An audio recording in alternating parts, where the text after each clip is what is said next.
Hello viewer, नमस्कार। इस video में हम लोग डिस्कस करेंगे Bihar public service commission BPSC का प्रैक्टिस सेट नंबर 3 जो इम्तिहान से दिया गया है। चलिए तो स्टार्ट करते हैं question number 1। Question number 1 start करने से पहले एक रिक्वेस्ट फ्रेंड, यदि आप इस चैनल पर नए हैं तो प्लीज़ चैनल को सब्सक्राइब कर लीजिए और वीडियो अंत तक देखिए। पसंद आए तो लाइक कीजिए और अपने दोस्तों में ज़रूर शेयर करें। यदि आपको इसका पीडीएफ चाहिए तो डिस्क्रिप्शन में टेलीग्राम का लिंक मिल जाएगा। आप टेलीग्राम ज्वाइन करके वहां से पीडीएफ भी प्राप्त कर सकते हैं। तो क्वेश्चन नंबर 1 है, वर्तमान में भारत के महान्यायवादी हैं। तो अभी जो भारत के महान्यायवादी नियुक्त हुए हैं वो आर वेंकट रमणी जो है नियुक्त हुए हैं और इनको 3 वर्ष के लिए नियुक्त किया गया है। नेक्स्ट क्वेश्चन नंबर 2 देखेंगे। सेकंड, अमरीकी ओपन टेनिस 2002 टूर्नामेंट के पुरुष एकल स्पर्धा में कार्लोस अल्काराज स्पेन ने किसे हराकर खिताब जीता है? तो आंसर हो जाएगा ये कैस्पर रूड नॉर्वे को हराकर ये खिताब जीता है। वहीं महिला एकल विजेता की बात करें तो ईगा स्विटेक हो रही हैं और उप विजेता महिला में तो ओसो जेवियर उप विजेता रही हैं। नेक्स्ट क्वेश्चन है क्वेश्चन नंबर 3। वर्ष 2020 के दादा साहब फाल्के पुरस्कार से किसे सम्मानित किया गया है?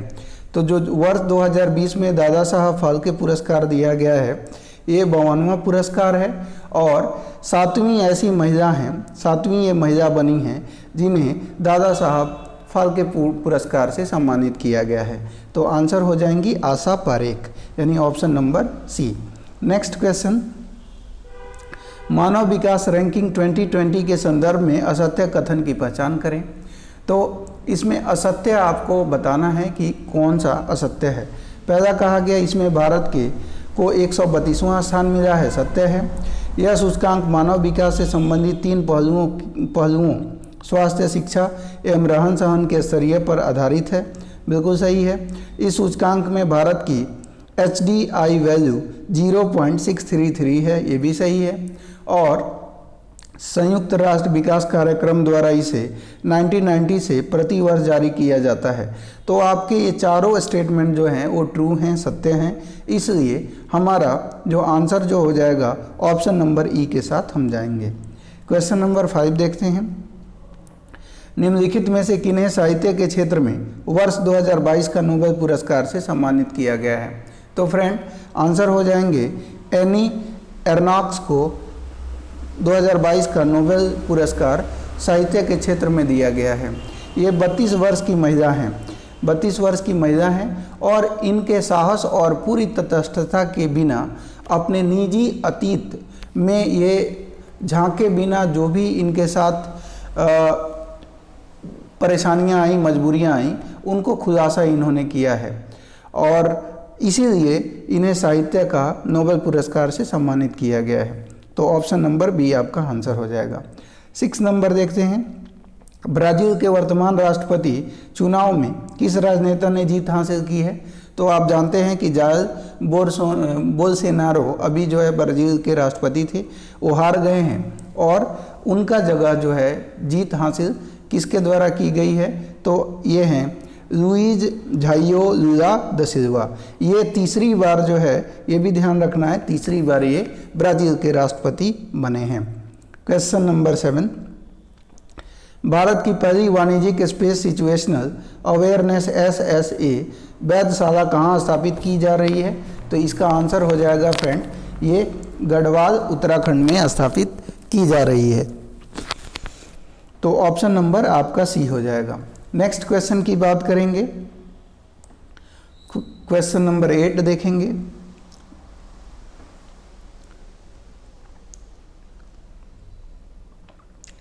क्वेश्चन, अंतर्राष्ट्रीय ओजोन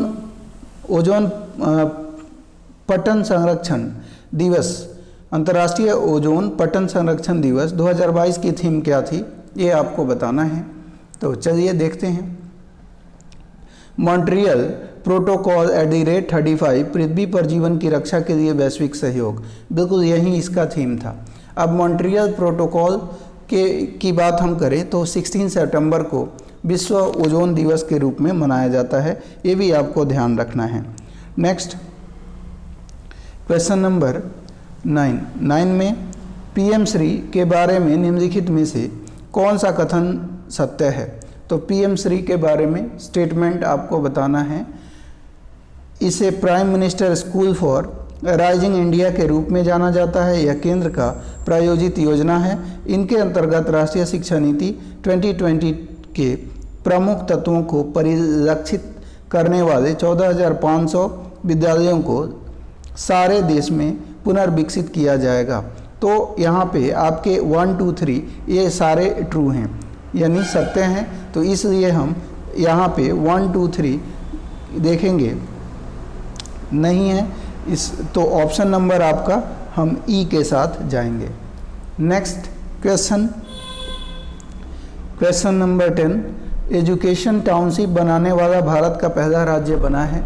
आंसर उत्तर प्रदेश बना है। यूपी जो है वो एजुकेशन टाउनशिप बना रहा है और ये अमेरिका और लंदन के तर्ज पे ये बनाया जा रहा है। तो इसका आंसर हो जाएगा UP, option number C. Next question, HTT 40 क्या है? HTT 40 क्या है? तो HTT, H stand for Hindustan, T से टर्बो, हिंदुस्तान टर्बो और हिंदुस्तान टर्बो और ट्रेनर। तो HTT का फुल फॉर्म हो जाएगा हिंदुस्तान टर्बो ट्रेनर। और यह एक प्रशिक्षित जो है, आप कह सकते हैं यह एक प्रशिक्षक विमान है। क्या है? प्रशिक्षक विमान। तो इसे HAL के द्वारा डेवलप किया गया है। HAL हिंदुस्तान एरोनॉटिक्स लिमिटेड के द्वारा इसे डेवलप किया गया है। और HAL की स्थापना कब हुई थी? तो 1939 में HAL की स्थापना हुई थी। नेक्स्ट क्वेश्चन, एशिया का सबसे बड़ा कंप्रेस्ड बायोगैस प्लांट किस जगह राष्ट्र को समर्पित किया गया? आंसर हो जाएगा फ्रेंड, आंसर होगा संगरूर। संगरूर कहाँ पे पड़ता है? पंजाब में। तो पंजाब के संगरूर में ये जो है, ध्यान रखिएगा इसको वर्वियो एजी, वर्वियो एजी जो जर्मनी की संस्था है उसके द्वारा, जर्मनी की कंपनी है उसके द्वारा ये स्थापित किया गया है। नेक्स्ट क्वेश्चन नंबर 13,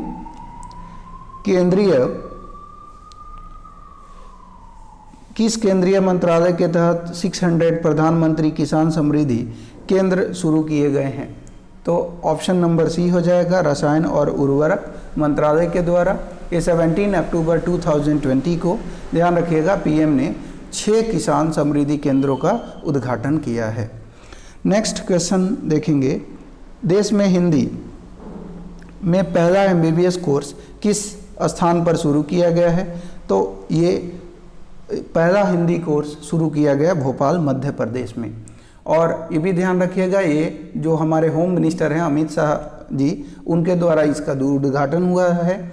और यह देश का पहला हिंदी में MBBS कराने वाला आपका भारत का राज्य बना है। ये भी बात ध्यान नोट करने वाली है। नेक्स्ट, निम्नलिखित में से कौन सी भारत में विकसित और विनिर्मित कोविड से बचाव की पहली और एकमात्र इंट्राजेनल वैक्सीन है? तो ये आपका आंसर हो जाएगा फ्रेंड इनकोवैक। और इनकोवैक ये 18+ वर्ग के लोगों के लिए ये विकसित किया गया है और इसे भारत बायोटेक के द्वारा विकसित किया गया है। नेक्स्ट क्वेश्चन, बीबी लाल जिनका हाल ही में निधन हो गया के बारे में असत्य कथन की पहचान करनी है। तो असत्य कथन कौन सा है? वह एक प्रसिद्ध पुरातत्ववेत्ता थे, सत्य है। अयोध्या में बाबरी ढांचे के नीचे राम मंदिर के साक्ष्य खोजने में उनकी महत्वपूर्ण भूमिका थी, सत्य है। वर्ष 2000 में उन्हें पद्मश्री पुरस्कार से सम्मानित किया गया था, ये असत्य है। वर्ष 2021 में उन्हें पद्म विभूषण से सम्मानित किया गया था। तो आपका 1, 2 और मतलब A, B और D आपके ट्रू हो जाएंगे। तो यहाँ पे हमारा जो आंसर हो जाएगा वो C गलत है, ये कहा गया, तो इसमें गलत हो जाएगा C। और इनके बारे में 1968 और 1968 से 72 के दौरान ये पुरातत्व विभाग के महानिदेशक थे। ये भी बातें नोट करेंगे। नेक्स्ट, हड़प्पा संस्कृति का विश्व का सबसे बड़ा संग्रहालय किस शहर या जिले में स्थापित किया जाएगा? तो आंसर हो जाएगा राखीगढ़ी। और राखीगढ़ी कहाँ पे है? हरियाणा में। हड़प्पा स्थल के लिए ये जो है एक संस्कृति का विश्व स्थल के रूप में इसका निर्माण हो रहा है। और ये भी ध्यान रखना है कि 5000 पुरानी जो कलाकृतियाँ हैं इसमें प्रदर्शन के लिए रखी जाएंगी। नेक्स्ट,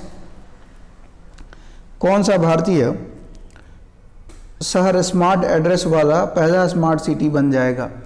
तो आंसर हो जाएगा लखनऊ। यहाँ पे कौन सा भारतीय शहर स्मार्ट एड्रेस वाला पहला स्मार्ट सिटी बन जाएगा? तो आंसर हो जाएगा, माफ़ कीजिएगा, ये लखनऊ नहीं होगा, आंसर हो जाएगा इंदौर। तो इसमें आपका आंसर हो जाएगा फ्रेंड इंदौर। ऑप्शन नंबर आपका यहाँ पे, अब इंदौर तो इसमें लिखा नहीं हुआ है तो इसलिए हमारा आंसर क्या हो जाएगा? ऑप्शन नंबर ई के साथ हम चलेंगे। 19 देख लेते हैं। 19 क्वेश्चन है, बिहार के किस जिले में रजिस्ट्री शटल बस सेवा की शुरुआत की गई है? तो ये मुजफ्फरपुर और पटना दो जगह में ये रजिस्ट्री शटल बस सेवा की शुरुआत करी गई है। तो आपका ऑप्शन नंबर यहाँ पे डी हो जाएगा। नेक्स्ट, पीएम केयर्स फंड के ट्रस्टी के रूप में किसे नामित किया गया है? आंसर आपका रतन टाटा, इनको भी नामित किया गया है, केटी थॉमस ये भी, और करिया मुंडा इनको भी। यानी ए बी सी आपके सत्य हैं, ट्रू हैं, तीनों ऑप्शन ट्रू हो जाएंगे। तो यहाँ पे आप ऑप्शन नंबर ई के साथ जाएंगे। नेक्स्ट है, बिहार के मुख्यमंत्री श्री नीतीश कुमार ने ग्रामीण सौर प्रकाश कार्यक्रम किस तारीख को शुरू की है? आंसर हो जाएगा किस तारीख को शुरू की है? आंसर 15 सितंबर 2022 को। अब बात करते हैं इसमें कि देखिए, बिहार के मुख्यमंत्री नीतीश कुमार ने ग्रामीण सौर प्रकाश कार्यक्रम की शुरुआत वो 15 सितंबर 2022 को तो शुरू की है। इसके साथ ही साथ 7 निश्चय का पार्ट 2 के तहत इन्होंने हर एक जो ग्रामीण इलाके हैं वहाँ पे 10 स्ट्रीट लाइट लगाने की भी व्यवस्था इनके द्वारा की जानी है। ये भी बात ध्यान रखने हैं। नेक्स्ट क्वेश्चन, राष्ट्रीय शिक्षक दिवस पुरस्कार 2022 में बिहार से कुल कितने शिक्षकों का चयन हुआ है? तो इसका आंसर हो जाएगा 2 शिक्षकों का चयन हुआ है। पहला है निशी कुमारी और दूसरा है सौरभ सुमन, इन दोनों को चुना गया है। नेक्स्ट, बिहार राज्य बाल श्रमिक आयोग के अध्यक्ष हैं, तो इसके अध्यक्ष बनाए गए हैं चक्रपाणी हिमांशु जी को। और 26 अक्टूबर 2022 को बिहार सरकार ने बिहार राज्य बाल श्रमिक आयोग का गठन किया था। और ये भी बात ध्यान रखनी है कि इसके उपाध्यक्ष अगर पूछ लिया जाए तो राजीव कांत मिश्रा जी इसके उपाध्यक्ष बने हैं। और अगर आपसे पूछा जाए कि बिहार राज्य बाल श्रमिक जो संगठन आयोग है इसमें कुल कितने सदस्य होते हैं, तो 22 सदस्य इसमें शामिल होते हैं। नेक्स्ट, बिहार में लक्ष्मीबाई सामाजिक सुरक्षा योजना के तहत विधवाओं को कितने रुपये सालाना पेंशन दी जाती है? आंसर आपका 3600 रुपये, एक साल में 3600 रुपया, यानी पर मंथ की बात करें तो लगभग 300 रुपया प्रति माह दिया जाता है। नेक्स्ट क्वेश्चन, वर्ष 2022 में भारत सरकार ने कुल कितने लोगों को पद्म पुरस्कार से सम्मानित किया है? तो पद्म पुरस्कार की बात करें फ्रेंड तो 128 लोगों को, वहीं पद्मश्री की बात करें तो 107 लोगों को, और पद्म विभूषण की बात करें तो 17 लोगों को, और पद्म भूषण की बात करें तो 17 लोगों को, और पद्म विभूषण की बात करें तो 4 लोगों को, और वहीं मरणोपरांत 13 लोगों को जो है भारत सरकार के द्वारा पुरस्कार से सम्मानित किया गया है। नेक्स्ट क्वेश्चन 25 के बाद क्वेश्चन नंबर 26 डिस्कस कर देंगे। वर्तमान में ब्रह्मांड की उत्पत्ति का सर्वमान्य सिद्धांत बिग बैंग सिद्धांत, यह सिद्धांत किस वैज्ञानिक के द्वारा दिया गया था? तो यह सिद्धांत जो है जॉर्ज एमेंथियर के द्वारा 1966 में ये प्रतिपादित किया गया था, यानी ऑप्शन नंबर हम ए के साथ जाएंगे। नेक्स्ट है, पृथ्वी का सबसे आंतरिक भाग नीफे कहलाता है, इसका घनत्व होता है। तो नीफे की बात करें जो कि पृथ्वी का सबसे आंतरिक भाग माना जाता है, तो कहा गया कि इसका घनत्व कितना होता है? तो इसका घनत्व जो होता है 11 होता है, यानी ऑप्शन नंबर डी के साथ हम जाएंगे। और वहीं बात करें साइमा की, तो साइमा का 2.9 से 4.7 के बीच होता है, और वहीं सियाल की बात करें फ्रेंड तो 2.9 के आसपास होता है। नेक्स्ट आगे बढ़ते हैं। नेक्स्ट है सूची 1 का मिलान सूची 2 के साथ आपको करनी है। तो चलिए कोटोपैक्सी की बात करते हैं। तो कोटोपैक्सी का मिलान आप इक्वाडोर से करेंगे, ऑप्शन नंबर ए का 3rd से। वहीं यहाँ पे मोनालोआ का मिलान, मोनालोआ की बात करें तो ये ज्वालामुखी कहाँ पे है? यूएसए में, यानी ऑप्शन नंबर ए के साथ जाएंगे। और विशुवियस कहाँ पे है? इटली में है, तो ऑप्शन नंबर 4 के साथ है। स्ट्रॉम्बेली ये आइसलैंड में हो जाएगी। तो इस तरह से हमारा जो आंसर होगा, पहले का आपका 3rd था तो पहले का 3rd, यानी ए और बी तो ऐसे गलत हो गया। फिर दूसरे का आपका 1 था तो दूसरे का आपका 1, यानी ऑप्शन नंबर सी आपका आंसर हो जाएगा। 28 के बाद 29, स्पेन के आइबेरियन प्रायद्वीप में निम्न में से कौन सा पठार स्थित है? तो आइबेरियन प्रायद्वीप में मेसेटा का पठार स्थित है, ऑप्शन नंबर बी आपका आंसर होगा। नेक्स्ट है, निम्नलिखित में से कौन सा एक भूमिगत जल निर्मित अस्त्राकृति है? तो भूमिगत जल निर्मित अस्त्राकृति की बात करें तो युवाला है। अब स्टैक क्या है? तो स्टैक सागरीय जल है। क्या है? सागरीय जल। वहीं प्राया की बात करें तो ये पवन है, और ड्रमलिन की बात करें तो ये हिम है, और युवाला आपको बता ही दिया भूमिगत जल है। नेक्स्ट क्वेश्चन है कि भारत के सूती वस्त्र उद्योग के संदर्भ में निम्न में से असत्य कथन की पहचान करें। तो असत्य इनमें कौन सा है? तो पहला कहा गया भारत में पहली आधुनिक सूती मिल की स्थापना मुंबई में की गई थी, सत्य है। तमिलनाडु में भारत की सर्वाधिक सूती मिलें हैं, ये भी सत्य है। तमिलनाडु में सूती मिलों के विकास का मुख्य कारण कलपक्कम परमाणु संयंत्र से मिलने वाली सस्ती बिजली है, बिल्कुल गलत है। ध्यान रखिएगा, तमिलनाडु में कलपक्कम और कुंडलकुलम 2 जो है परमाणु संयंत्र हैं। तमिलनाडु की लगभग आधी मिलें अकेले कोयम्बटूर में केंद्रित हैं। तो यहाँ पे आपका सारे सही हैं सी बजाय सी के, सी गलत हो जाएगा। नेक्स्ट क्वेश्चन 31 के बाद 32 देखेंगे। 32 क्वेश्चन है,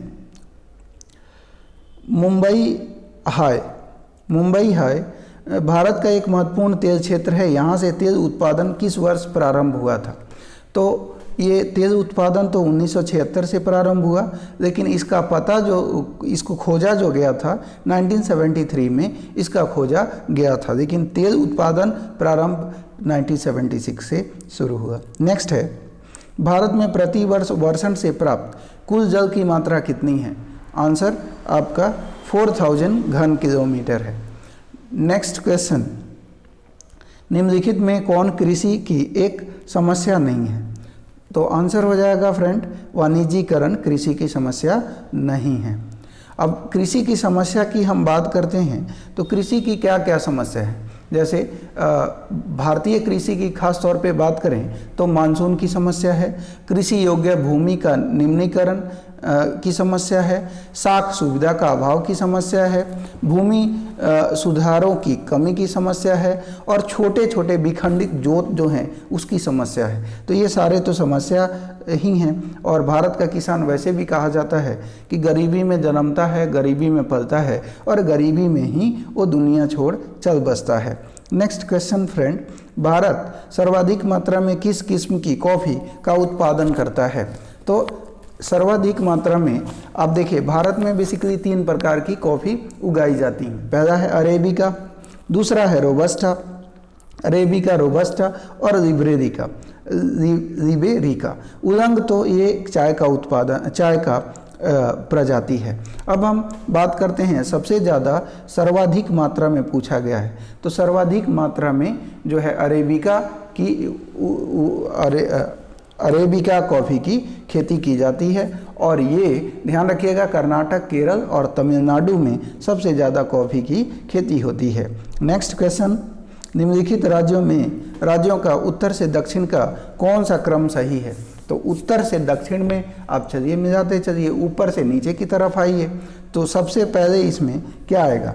छत्तीसगढ़, सबसे पहले छत्तीसगढ़, फिर महाराष्ट्र, आंध्र प्रदेश, कर्नाटक, यानी ऑप्शन नंबर बी के साथ हम चलेंगे। खादर मिट्टी के संबंध में असत्य कथन की पहचान करें। तो खादर मिट्टी के संबंध में असत्य क्या है? तो चलिए हम देख लेते हैं। पहला कहा गया इसे नवीन जलोढ़ के नाम से जाना जाता है। नदियां आती हैं और अपने साथ जो है सेडिमेंट्री जो है लेकर आती हैं और जो है वो तटों पर उन्हें बिछा देती हैं, तो इन्हें नवीन जलोढ़ के नाम से जाना जाएगा, सत्य हो जाएगा। इसका विस्तार मुख्य रूप से पूर्वी उत्तर प्रदेश, बिहार एवं पश्चिम बंगाल में है, तो ये भी आपका सत्य है। इस मिट्टी को प्रायः बाढ़ से अछूता, इस मिट्टी का क्षेत्र प्रायः बाढ़ से अछूता रहता है, ये बिल्कुल गलत है। बाढ़ ही नहीं आएगी तो ये मिट्टी बनेगी कैसे? इसमें भूमिगत जल स्तर ऊंचा रहता है, ये भी सत्य है। तो यानी सी आपका इसमें असत्य हो जाएगा। 37 के बाद 38 देख लेते हैं। निम्नलिखित में से किसकी संयुक्त धारा का नाम गंगा है? तो संयुक्त धारा ऑप्शन नंबर डी, भागीरथी एवं अलकनंदा की संयुक्त धारा का नाम गंगा है। अब हम कुछ चीज़ें जान लें। ध्यान रखिएगा कि उत्तराखंड का उत्तरकाशी जिला में गोमुख के निकट एक हिम है गंगोत्री, वहीं से गंगा निकलती है। तो यहाँ पे ऑप्शन नंबर डी आपका आंसर हो जाएगा। नेक्स्ट है निम्नलिखित में से पश्चिमी विक्षोभ की उत्पत्ति का क्षेत्र है। आंसर हो जाएगा फ्रेंड भूमध्य सागर। नेक्स्ट क्वेश्चन, भाखड़ा नांगल परियोजना निम्न में से कौन सा राज्य लाभान्वित नहीं होता? तो भाखड़ा नांगल परियोजना की बात करें तो ये सतलज नदी पर है। किस पर है? सतलज पर। और इनमें कहा गया लाभान्वित नहीं होता है, तो पंजाब लाभान्वित नहीं होता है, हिमाचल प्रदेश, हरियाणा, राजस्थान ये लाभान्वित होने वाले राज्य हैं। ऑप्शन नंबर डी हमारा गलत हो जाएगा। नेक्स्ट है, बिहार में निम्नलिखित में से कौन सी नदी दक्षिण दिशा से गंगा नदी में नहीं मिलती है? तो दक्षिण दिशा से गंगा नदी में मिलने वाली नदियाँ प्रायः जो हैं वो कर्मनाशा हैं, सोन हैं और पुनपुन हैं। इनमें कहा कि दक्षिण दिशा से नहीं मिलती हैं, तो कौन कौन नहीं मिलती हैं? यानी दक्षिण दिशा को छोड़कर किसी अन्य दिशा से कोई मिलती हैं क्या? तो घाघरा है, गंडक है, बूढ़ी गंडक है, कोसी है, कमला है, वहीं बागमती, बलान आदि नदियाँ हैं, है ना।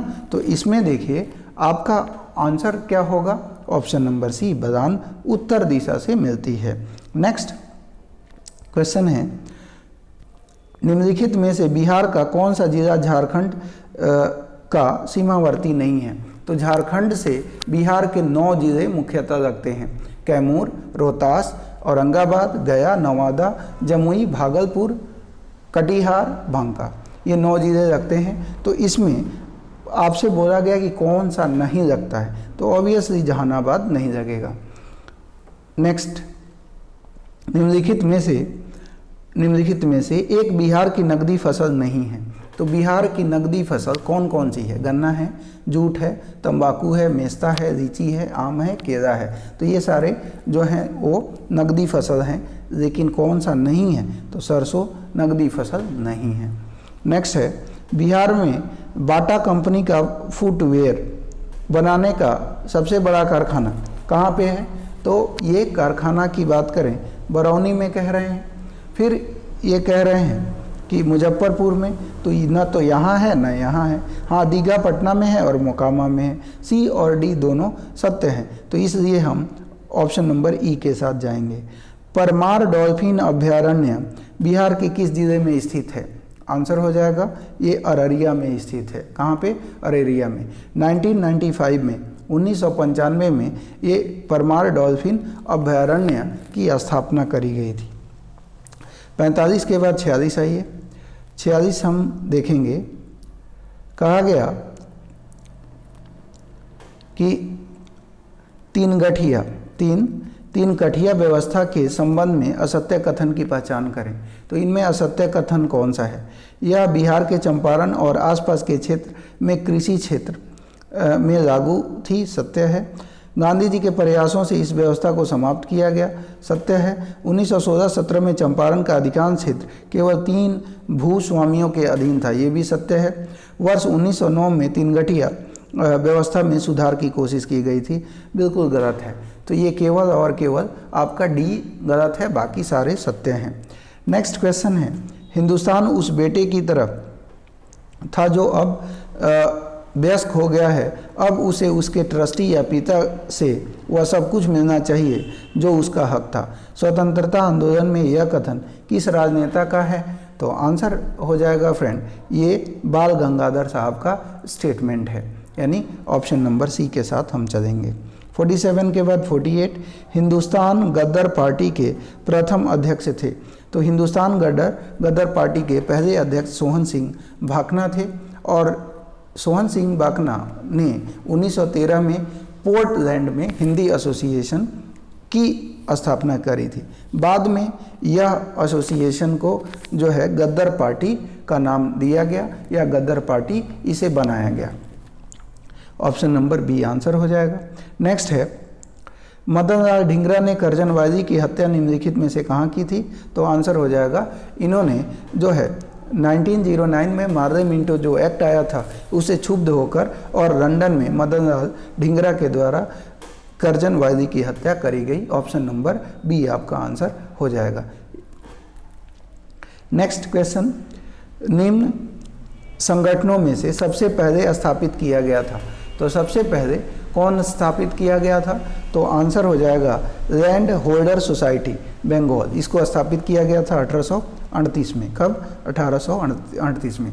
बंगाल इंडिया सोसाइटी की बात करें तो 1843 में। कितने में? 1843 में।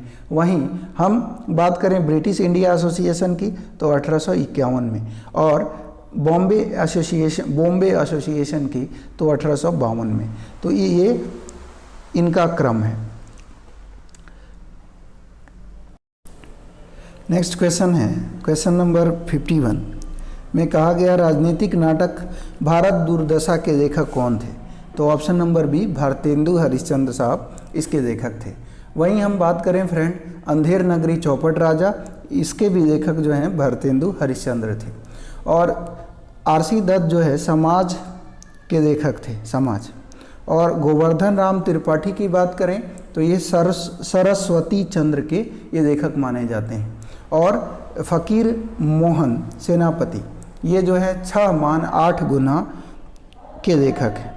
नेक्स्ट 51 के बाद 52 देखते हैं। 1928 में कांग्रेस के अंदर एक प्रभावशाली गुट इंडिपेंडेंस फॉर इंडिया लीग की शुरुआत किस राजनेता ने करी थी? तो आंसर जवाहरलाल नेहरू ने। ऑप्शन नंबर डी आपका आंसर हो जाएगा। उद्देश्य इसका था पूर्ण स्वतंत्रता की मांग करना। नेक्स्ट, जयप्रकाश नारायण ने सबसे पहले किस आंदोलन में भाग लिया था? तो आंसर हो जाएगा असहयोग आंदोलन 1920 से 1922 के बीच में जो चला था, इनमें इन्होंने भाग लिया था। और इन्हें लोकमान्य के नाम से भी जाना जाता है। आगे बढ़ते हैं, भारतीय राष्ट्रवाद का जनक के नाम से किसे जाना जाता है? तो भारतीय राष्ट्रवाद का जनक राजा राम मोहन राय को जाना जाता है। इन्हें पुनर्जागरण का पिता भी फ्रेंड कहा जाता है। इसके अलावा इन्हें युगदूत और इन्हें प्रथम भारत का निर्माता या प्रथम आधुनिक पुरुष के नाम से भी इनको जाना जाता है। रामकृष्ण मिशन की स्थापना किसने की थी? तो ये स्वामी विवेकानंद साहब के द्वारा 1897 में 1897 में की गई थी। नेक्स्ट क्वेश्चन है, सांप्रदायिक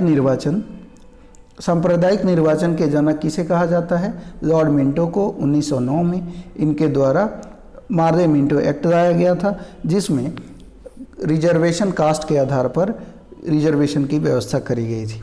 नेक्स्ट, निम्नलिखित विद्रोहों को कालक्रमों के अनुसार सही क्रम में आप सजाएं। तो चलिए देख लेते हैं।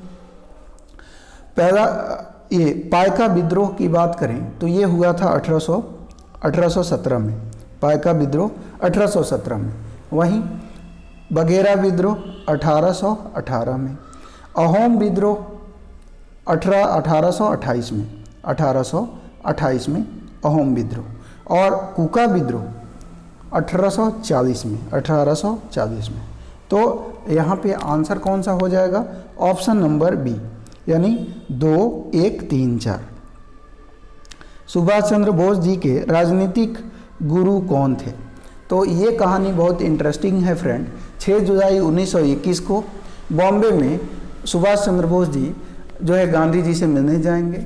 गांधी जी उनसे मुलाकात करते हैं और जो है उनसे मार्गदर्शन सुभाष चंद्र बोस जी के द्वारा गांधी जी से मांगा जाता है।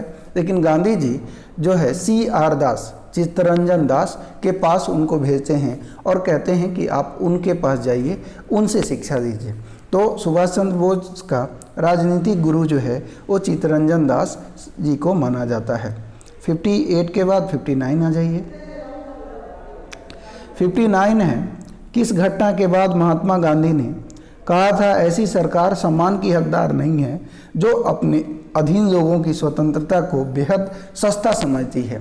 तो ये गांधी जी क्षुब्ध होकर, गुस्सा होकर यंग इंडिया में इन्होंने 13 अप्रैल 1919 को जो जालियांवाला बाग नरसंहार हुआ था उसके जो है अगेंस्ट में इन्होंने यंग इंडिया में ये बात कही थी। ऑप्शन नंबर ए हमारा आंसर हो जाएगा। नेक्स्ट है, 1857 की क्रांति की देशव्यापी शुरुआत के लिए कौन सा तिथि निर्धारित की गई थी? तो आंसर, ये देशव्यापी जो तिथि की शुरुआत है ये थी फ्रेंड आपका 31 मई 1857, यानी ऑप्शन नंबर डी। लेकिन ये 10 मई को ही जो है वो प्रारंभ हो गई थी। नेक्स्ट क्वेश्चन है, शाह आलम द्वितीय और औरंगजेब के बीच की संधि के अंतर्गत निम्न में से कौन सा निर्णय शामिल नहीं था? तो इनमें कौन सा शामिल नहीं था आपसे बोला गया? तो चलिए देख लेते हैं। शाह आलम द्वारा ईस्ट इंडिया कंपनी को बंगाल, बिहार और उड़ीसा की दीवानी प्राप्त हो गई। तो ये था। शाह आलम को वार्षिक 26 लाख रुपये का भुगतान करना निर्धारित किया गया। तो ये जो है ये भी सत्य है।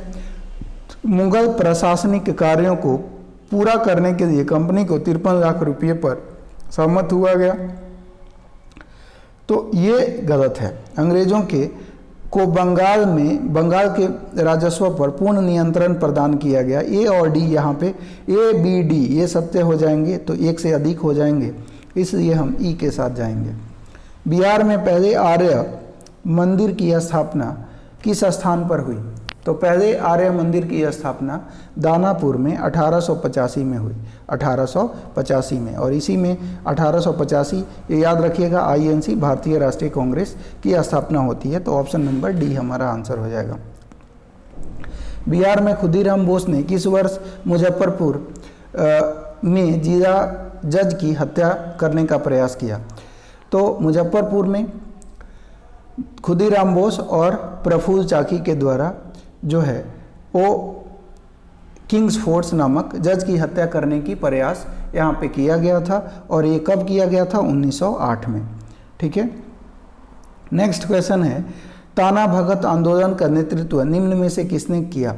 इसका आंसर हो जाएगा फ्रेंड 1913 में 13 और 14 के मध्य में ये जो है जतरा भगत के द्वारा ताना भगत आंदोलन का नेतृत्व किया गया। 64 के बाद 65 देखेंगे। स्वतंत्रता संघर्ष के दौरान बिहार में पूरे उत्साह के साथ पहली बार स्वतंत्रता दिवस कब मनाया गया? तो 26 जनवरी 1930 को ये मनाया गया। नेक्स्ट क्वेश्चन है, निम्नलिखित में से कौन बिहार के होम रूल लीग से संबंध नहीं था? तो होम रूल लीग से संबंध कौन सा नहीं था आपसे पूछा गया। तो मजहरुल हक ये तो होम रूल लीग के अध्यक्ष थे बिहार के, सरफराज हुसैन और चंद्रवंशी सहाय।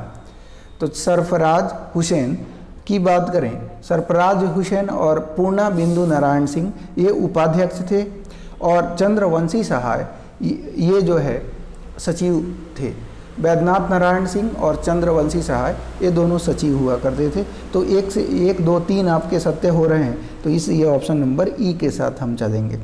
नेक्स्ट है जी, बिहार विद्यार्थी परिषद के हजारीबाग अधिवेशन से कौन सी महिला क्रांतिकारी जुड़ी हुई हैं? आंसर सरला देवी जुड़ी हुई हैं। 1921 में प्रिंस ऑफ वेल्स के बिहार आगमन का विरोध इनके द्वारा, जो स्टूडेंट्स यूनियन था उनके द्वारा किया गया, इनमें ये भी शामिल थी। नेक्स्ट क्वेश्चन है, बिहार के प्रथम भारतीय राज्यपाल कौन थे? तो इसका आंसर होगा बिहार के प्रथम राज्यपाल, तो ये 29 दिसंबर 1920 को सत्येंद्र प्रसाद सिन्हा को बिहार का प्रथम राज्यपाल बनाने का गौरव प्राप्त हुआ। नेक्स्ट है क्वेश्चन, बिहार में व्यक्तिगत सत्याग्रह का संबंध किससे है? आंसर हो जाएगा श्री कृष्ण सिंह, अनुग्रह नारायण सिंह, गौरी शंकर सिंह और प्रियंबदा देवी। तो ये सभी हैं, तो इसका आंसर हम ऑप्शन नंबर ई के साथ चलेंगे। सरदार पटेल ने 1920 में बिहार के किस कॉलेज का दौरा किया था? तो आंसर हो जाएगा सी, भागलपुर कॉलेज में। इनको 1920 में छात्रों के द्वारा बुलाया गया, तो ये छात्रों के आग्रह को टाल न सके और ये जो है बिहार में ये आए। तो आंसर आपका सी हो जाएगा, भागलपुर कॉलेज। नेक्स्ट वन है, काव्य मीमांसा पुस्तक के लेखक कौन है? काव्य मीमांसा पुस्तक के लेखक राजशेखर हैं। कौन? राजशेखर। चावल की खेती का सबसे पुराना प्रमाण किस स्थान से प्राप्त हुआ है? तो आंसर हो जाएगा कोयडिहुआ से। कहाँ से? कोयडिहुआ से। नेक्स्ट है 73 हम देखेंगे, कहा गया कि गलत जोड़े का चयन करें, तो इनमें गलत जोड़ा आपको बताना है। तो हड़प्पा सिंधु नदी के तट पे बिल्कुल नहीं थी, ये रावी नदी के तट पर थी, यही गलत हो गया। सुतकांगेडोर, दशक, रंगपुर मदार और बनवाली रंगोई, केवल और केवल ये आपका असत्य हो गया। उत्तर मीमांसा के प्रवर्तक बताना है, तो उत्तर मीमांसा के प्रवर्तक जो थे गौतमी की बात करें तो ये न्याय दर्शन के प्रवर्तक थे। बदरायण की बात करें तो यही उत्तर मीमांसा के प्रवर्तक थे। और जैमिनी की बात जब आप करेंगे तो ये सांख्य दर्शन के प्रवर्तक हैं, और कपिल की बात हम करेंगे तो पूर्ण मीमांसा के ये प्रवर्तक हैं। नेक्स्ट है फ्रेंड, ऋग्वेद में किस नदी का उल्लेख नहीं है? तो आपको बताना है कि ऋग्वेद में किस नदी का उल्लेख नहीं है। तो ध्यान रखिएगा, गंगा का उल्लेख एक बार आता है ऋग्वेद में। वहीं हम यमुना की बात करें तो यमुना का 3 बार उल्लेख आता है, और सबसे अधिक बार जो ऋग्वेद में जिस नदी का उल्लेख आता है वो कौन सी नदी है? सिंधु नदी। कौन सी नदी है? सिंधु नदी। यानी ऑप्शन नंबर आप डी के साथ जाएंगे, ऑप्शन नंबर डी का उल्लेख इसमें नहीं मिलता है। नेक्स्ट वन है जी, बख्तियार खिलजी ने किसके शासनकाल में बंगाल पर आक्रमण किया था? Answer option number C, Lakshman Sen के शासनकाल में। निम्नलिखित में से कौन अलाउद्दीन खिलजी की नीति से संबंधित था? ऑप्शन नंबर ई हो जाएगा। कौन, कहा गया कि निम्नलिखित में से कौन अलाउद्दीन खिलजी की नीति से सहमत था? तो आपका नीति से संबंधित था, तो कौन सा था? तो भाग। कौन सा? भाग। यानी ऑप्शन नंबर आपका सी इसमें सत्य हो जाएगा। नेक्स्ट है, कहा गया कि दीवान ए कोही की स्थापना दिल्ली के किस शासक ने की थी? आंसर हो जाएगा मोहम्मद बिन तुगलक के द्वारा दीवान ए कोही की स्थापना करी गई थी। नेक्स्ट है, निम्नलिखित कालानुक्रमिक रूप में व्यवस्थित कीजिए। तो सबसे पहला जो वंश था वो संगम वंश था, तो ए वाला तो ऐसे ही गड़बड़ हो गया, सी वाला ऐसे ही गड़बड़ हो गया। अब पहला संगम वंश क्या था? संगम वंश। फिर हम बात करेंगे तो सुलू वंश। कौन सा वंश? सुलू वंश। फिर हम देखेंगे तुलु वंश, संगम, सुलू, तुलु और अराबिडो। यानी ऑप्शन नंबर बी, सी, ए, डी यानी डी आंसर हो जाएगा। शाहजहां के शासनकाल में कौन भारत नहीं आया था? तो आंसर हो जाएगा option number 1, François Martin Bharat नहीं आया था शाहजहां के शासनकाल में। 81 क्वेश्चन है, संसद के किस सदन, देखिए जरा, संसद के किसी सदन का कोई सदस्य संविधान में वर्णित किसी अनर्हता से ग्रस्त है या नहीं, इस बारे में अंतिम फैसला किसका होगा? आंसर डी, राष्ट्रपति का अंतिम फैसला होगा। नेक्स्ट, कुछ अधिकार राज्य के प्राधिकार को सीमित कर देते हैं और इसलिए वे चरित्र में नकारात्मक होते हैं। इनमें से कौन सा अनुच्छेद नकारात्मक प्रकृति का है? तो यहाँ देखें तो नकारात्मक प्रकृति का कौन सा अनुच्छेद है? तो अनुच्छेद आपका 14 है, अनुच्छेद 15 का क्लॉज 1 है, अनुच्छेद 16 का क्लॉज 2 है। वहीं हम बात करें अनुच्छेद 18 का क्लॉज 1 भी है। तो 1, 2, 3 और ये 18 का क्लॉज 1 ये आपका सत्य है, लेकिन ये चौथा की बात करें तो ये असत्य है। इसलिए आपका ऑप्शन नंबर जो है यहाँ पे हम देखें तो इनमें कौन सा अनुच्छेद नकारात्मक प्रकृति के हैं? तो इसका आंसर क्या हो जाएगा फ्रेंड? ऑप्शन नंबर ई के साथ हम चलेंगे। 83, पूर्व प्रधानमंत्री राजीव गांधी के हत्यारे पेरारीवलन को छोड़ने के लिए सुप्रीम कोर्ट ने किस अनुच्छेद का इस्तेमाल किया? अनुच्छेद 142 का, 83 का, ऑप्शन नंबर डी हो जाएगा। देखिए जो सुप्रीम कोर्ट है उसको भी अधिकार है कि वो अपने विवेकाधीन शक्ति का प्रयोग करे। मतलब अनुच्छेद 42 में सुप्रीम कोर्ट को ये अधिकार दिया हुआ है कि अपने विवेक के अनुसार जो है वो अपने शक्ति का प्रयोग कर फैसला दे सकता है। तो इसी का प्रयोग जो है सुप्रीम कोर्ट ने किया। नेक्स्ट है जी, सार्वजनिक उपक्रम समिति के विषय में निम्न में से कौन सा कथन सही नहीं है?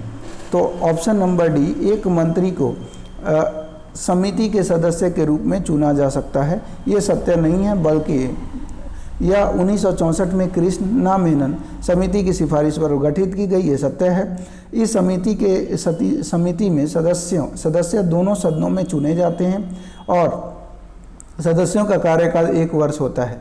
तो सार्वजनिक उपक्रम की समिति की हम बात कर रहे हैं तो 1964 में बिल्कुल सही बात है कि कृष्ण मेनन की अध्यक्षता में इस समिति की स्थापना करी गई थी और इसमें 15 लोकसभा के सदस्य और 7 राज्यसभा के सदस्य चुने जाते हैं। तो ये डी को छोड़ दिया जाए तो बाकी सारे स्टेटमेंट ट्रू हैं।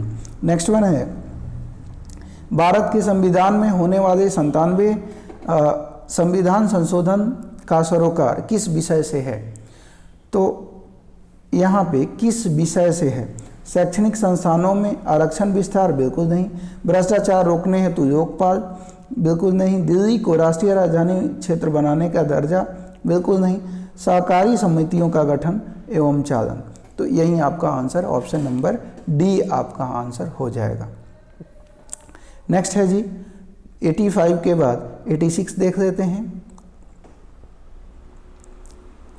राज्य की विधान परिषद के कितने विधान सभा द्वारा, राज्य की विधान परिषद के कितने सदस्य विधानसभा द्वारा चुने जाते हैं? तो आंसर हो जाएगा 1/3 सदस्य चुने जाते हैं। नेक्स्ट है जी, क्षेत्रीय परिषद का अध्यक्ष कौन होता है? तो इसका आंसर हो जाएगा क्षेत्रीय परिषद का अध्यक्ष केंद्रीय गृह मंत्री होता है और यह ध्यान रखिएगा वैधानिक निकाय नहीं है। नेक्स्ट है, निम्नलिखित पदाधिकारियों पर विचार करें।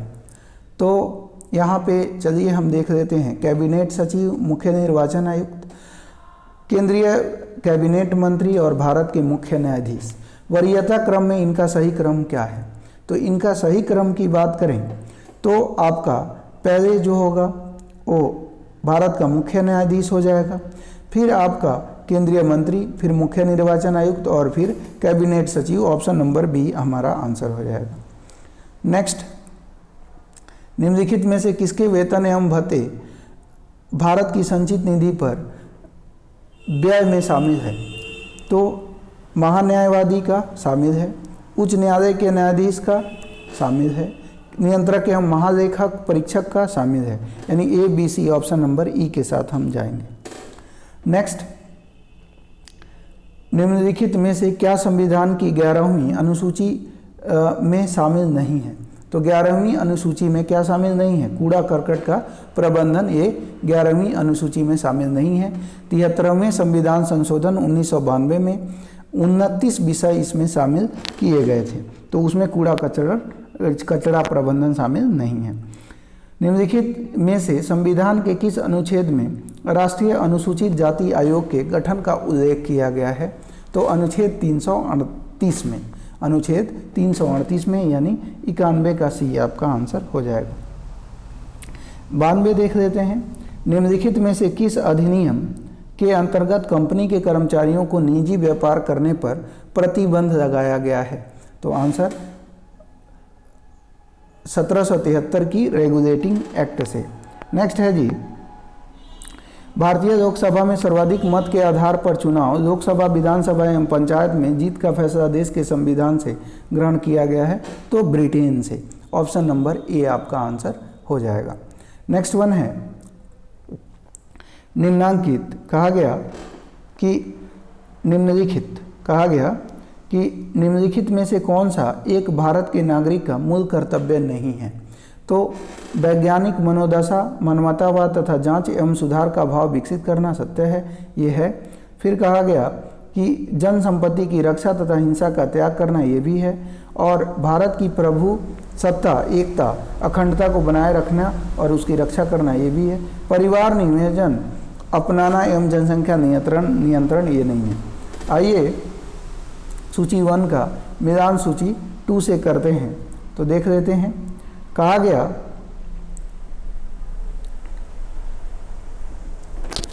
क्वेश्चन थोड़ा सा बड़ा है, तो इसको ध्यान से मिलाएंगे।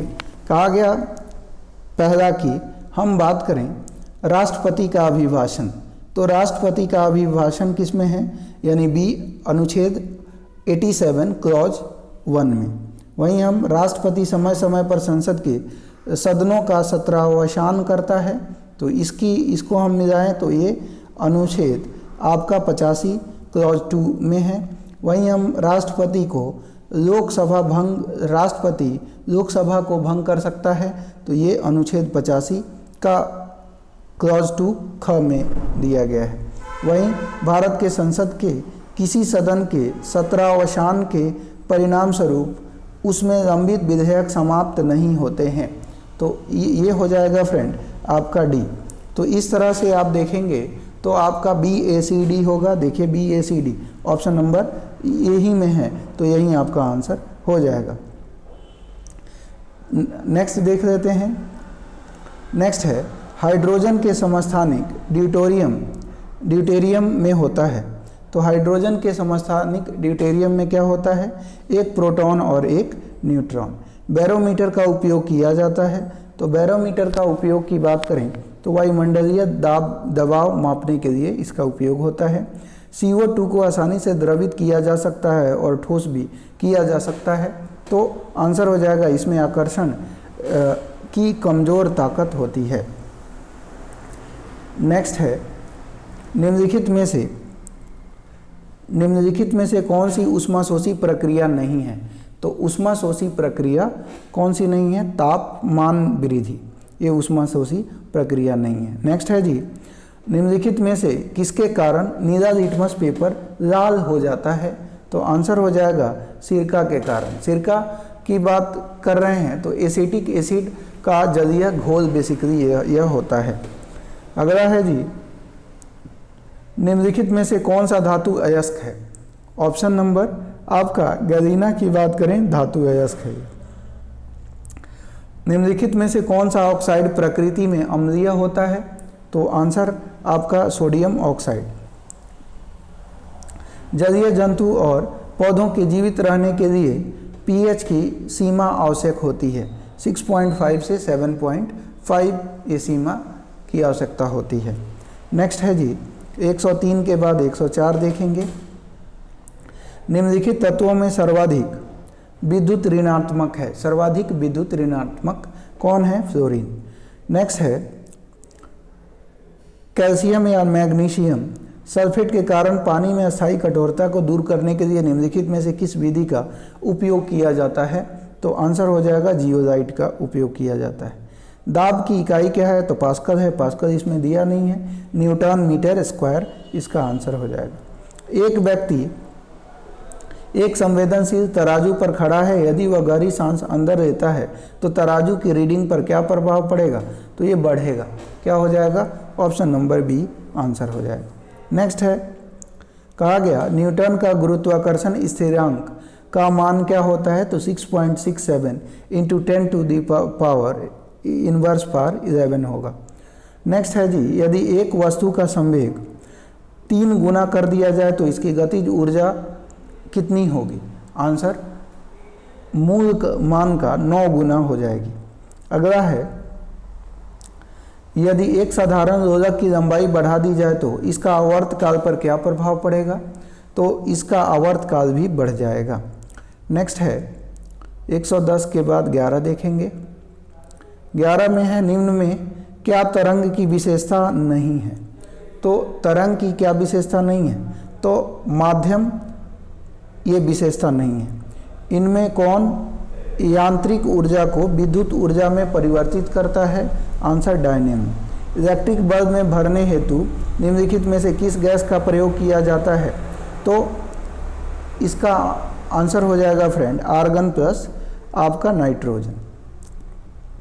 नेक्स्ट है किसी परिपथ में विद्युत प्रवाह किसके द्वारा संभव होता है? तो विद्युत प्रवाह इलेक्ट्रॉनों की गति के द्वारा पॉसिबल हो पाता है। नेक्स्ट है आपका यदि दो बिंदुओं के मध्य 3 कूलम्ब का आवेश ले जाने के लिए किए गए कार्य की मात्रा 72 जूल है तो इन बिंदुओं के बीच विभवांतर क्या होगा? तो विभवांतर इक्वल टू होती है W/Q। क्या होता है? W/Q। तो Q के कितना है? तो आवेश है जी 72 और कार्य है 3 तो 24 हो जाएगा। यानी ऑप्शन नंबर आपका ए आंसर हो जाएगा 115 का ए। अगला है निम्नलिखित कथनों पर विचार करें। तो कहा गया कि जेली रुदन का कारण अम्ल की अधिकता है। गन्ने के लिए सर्वाधिक अनुकूल जैव उर्वरक एसिटोबैक्टर है। नमकीन पानी में उगाए गए पौधे थैलोफाइट्स कहलाते हैं और ये गलत है। तीसरा गलत हो जाएगा। सुसुप्ता अवस्था तोड़ने वाला हार्मोन साइटोकाइनिन है। 1, 2, 4 ये सत्य हैं। तो 1, 2, 4 ऑप्शन नंबर डी हमारा आंसर हो जाएगा। लौंग निम्नलिखित में से क्या है? तो लौंग की बात करें तो ये क्या है? कली है। ऑप्शन नंबर सी आंसर हो जाएगा। नेक्स्ट है जी कहा गया कि ग्रेगर जोहान मेंडल को आनुवंशिक का पिता कहा जाता है। जब मेंडल ने एकल संकरण के तहत विशुद्ध लंबे एवं विशुद्ध बौने पौधों के बीच क्रॉस कराया तो पहली पीढ़ी में किस गुण से संपन्न पौधे प्राप्त हुए? तो सभी लंबे प्राप्त हुए। ऑप्शन नंबर आपका ए आंसर हो जाएगा। नेक्स्ट है निम्नलिखित में से कौन यौन संचारित रोग नहीं है? सुजाक ये भी है, सिफिलिस है, वहीं ट्राइकोमोनास है, एड्स भी है, यानी ये सभी हैं। तो ऑप्शन नंबर ई के साथ हम जाएंगे। नेक्स्ट है परासरण नियमन की प्रक्रिया शरीर में जल की उचित मात्रा बनाए रखती है। इस प्रक्रिया हेतु कौन सा अंग उत्तरदायी है? तो आंसर हो जाएगा फ्रेंड ये कवक, ये ब्रिक उत्तरदायी होता है। ऑप्शन नंबर आपका डी आंसर हो जाएगा।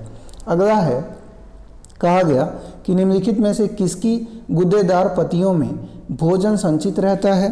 तो गुद्देदार पत्तियों में भोजन संचित जो रहता है वो किस में रहता है? तो लहसुन में, प्याज में, सी और डी। तो ये आपका ऑप्शन नंबर यहाँ पे हमारा आंसर क्या हो जाएगा? ई के साथ हम चलेंगे। अगला है निम्नलिखित